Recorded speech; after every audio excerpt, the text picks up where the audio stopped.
Oke, kali ini kita masih dalam pembahasan kesehatan mental. Tapi menurut kamu, kira-kira berapa banyak ya masyarakat Indonesia yang menghadapi masalah kesehatan mental? Perlu kita ketahui bahwa kelompok usia yang paling rentan menderita depresi adalah usia 75 tahun ke atas.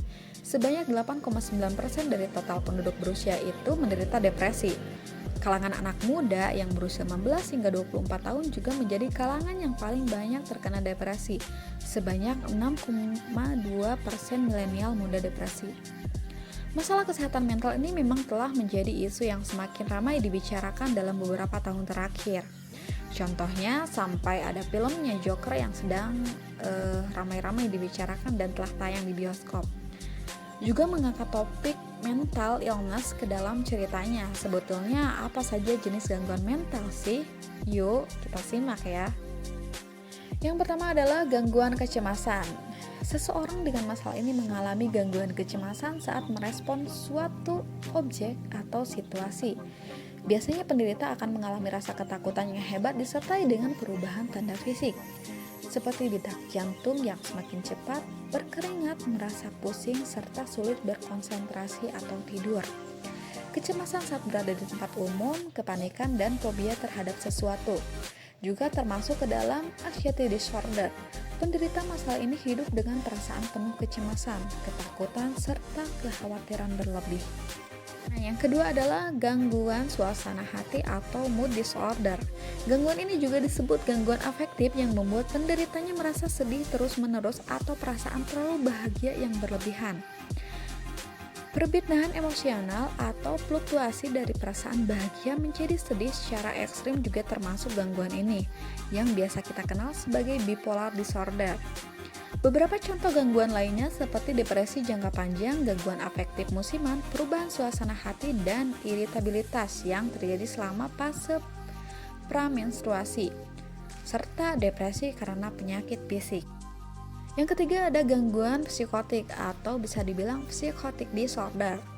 Gangguan psikotik termasuk gangguan jiwa parah yang menyebabkan munculnya pemikiran dan persepsi yang tidak normal, misalnya penyakit skizofrenia. Gejala paling umum dari gangguan ini adalah halusinasi, mendengar atau melihat atau merasakan sesuatu yang tidak ada, serta delusi, mempercayai hal-hal yang sebenarnya tidak terjadi. Lalu ada gangguan makan atau bisa di eating disorder.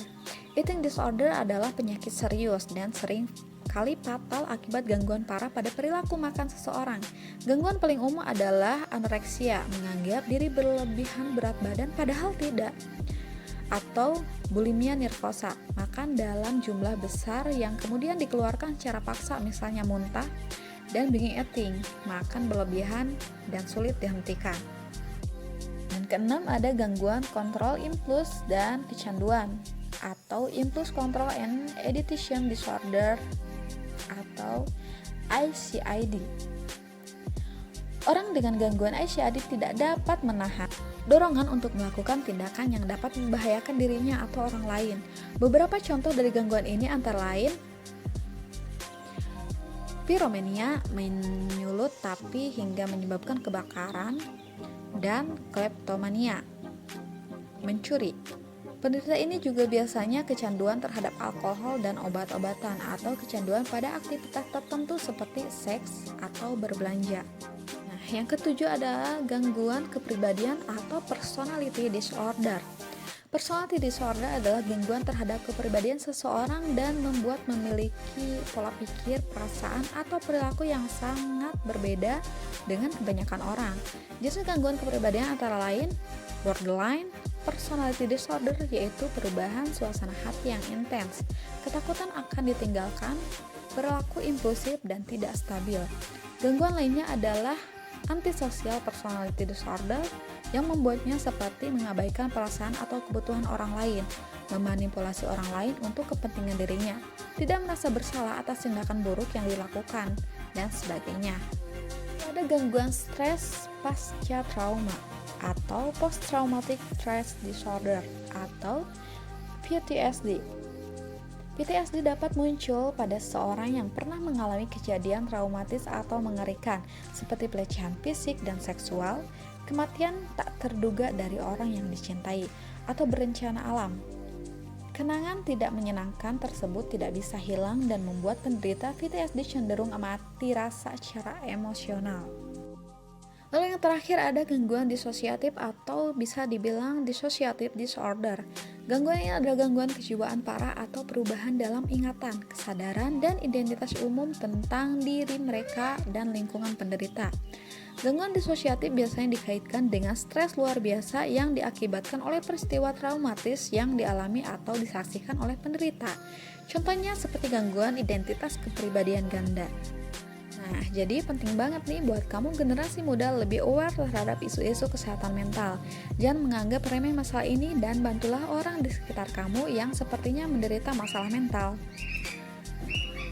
Apabila salah satu gangguan yang telah disebutkan tadi sedang kamu alami, maka jangan takut untuk meminta bantuan dari orang terdekat atau profesional untuk kamu yang punya masalah dalam belajar. Nggak perlu stres atau depresi, kamu bisa mengatasinya kok. Percaya diri aja.